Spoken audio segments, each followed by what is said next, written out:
Welcome student, स्वागत है आप सभी लोगों का आपके अपने इस यूट्यूब चैनल राजन क्लासेस में। जी हाँ दोस्तों, ध्यान दीजिएगा। आज की इस वीडियो में मैं बात करने वाला हूँ आपसे उसी पेपर के बारे में जिस पेपर के बारे में आप सोच रहे हैं। ठीक है, यानी कि आप सभी लोगों को पता है कि जो पेपर होने वाला है कक्षा 12वीं वालों का जो फिजिक्स होने वाला है बेटा, वो आपका होगा क्या, 1 मार्च को होने वाला है। सभी को पता है। चलिए, तो 1 मार्च के लिए मैं आपको सिर्फ इतना ही गाइड करने आया हूँ कि ध्यान दीजिएगा, बस आपको यही काम करना है। कौन सा काम करना है? जो आप लाएंगे 70 में से 68। ठीक है, और कंडीशन क्या है आपने थंबनेल में देखा होगा। क्या कंडीशन है? यदि आपको पेपर में कुछ नहीं आ रहा हो, आपने पढ़ के नहीं आया है, कुछ भी याद करके नहीं आया है, तो ये क्या है, ये है इम्पॉसिबल पॉइंट के ए तो नहीं आएगा बिना पढ़े। लेकिन कुछ यहाँ पे मैं आपको चीज़ें बताने वाला हूँ जिस तरीके से आप इसको ला सकते हैं। ठीक है, वो कैसे लाएंगे, चलिए मैं बिना आपको देर किए आपको शुरू करता हूँ। ध्यान दीजिएगा, बात नॉलेज की नियम पेपर की कर रहे हैं। अगर पेपर में आप अच्छा नंबर लाना चाहते हैं तो कैसे आएगा। ठीक है, वैसे कहावत तो बहुत है कि आप अच्छे से पढ़ेंगे तभी आपको अच्छा नंबर मिलेगा, और ये सच भी है। लेकिन आज की इस वीडियो में बहुत उस टॉपिक से कुछ अलग बताने वाले हैं हम आपको। सबसे पहला काम करना क्या है, एक काम आपको करना है, बस आपको यही काम करना है। यही काम मतलब कुछ बातों पे ध्यान दीजिएगा। मैं कुछ 5 बातों के बारे में डिस्कस करेंगे हम। ठीक है, 5 ट्रिक के बारे में बात करेंगे जो कि आप ध्यान देंगे। ठीक है, कल सबसे पहले जब आपको पेपर मिलेगा, यानी कि जब बोर्ड की कॉपी मिलेगी और पेपर मिलेगा, तो पेपर सिंपल है या हार्ड है ये देखकर पहला काम भी आपको नहीं करना है। ठीक है, क्या नहीं करना है? पहला काम तो घबराए नहीं, बिल्कुल नहीं घबराना है। पेपर यदि आपका सिंपल हो, ठीक है, सिंपल हो या हार्ड हो, ये बाद में पता चलेगा जब पेपर ख़त्म कर लेंगे तब। तो ये आपको पहला काम नहीं करना है, और यही काम करना है, आपको घबराना नहीं है।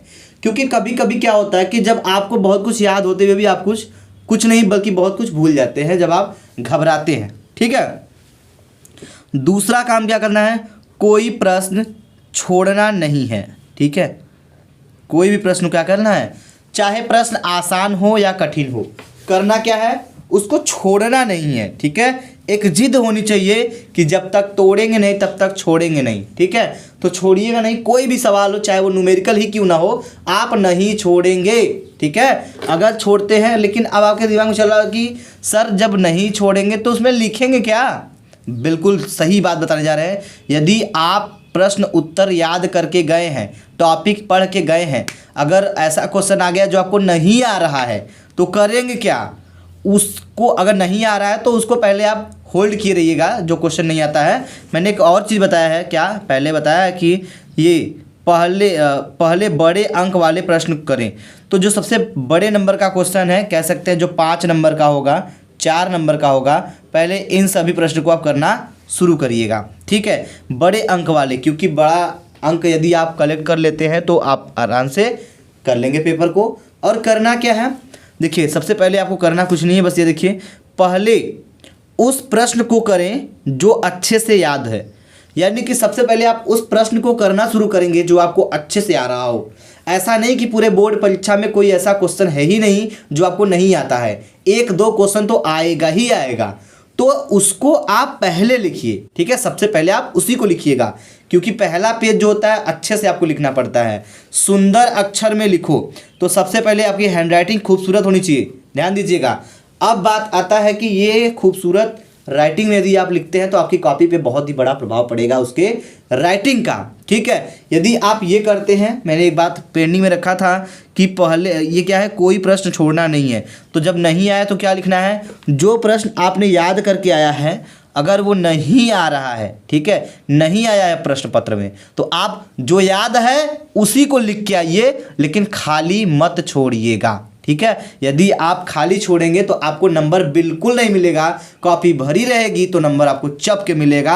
अगर आपकी हैंडराइटिंग खूबसूरत है बेटा, तो आपको जरूर 70 में से 68 नहीं बल्कि 65 आपको जरूर मिलेगा। ठीक है, तो ये एक छोटी सी प्लानिंग थी जो मैंने आपको बता दिया। बाकी ये नेक्स्ट वीडियो में हम आपको अभी इम्पॉर्टेंट, ध्यान दीजिएगा, डेरिवेशन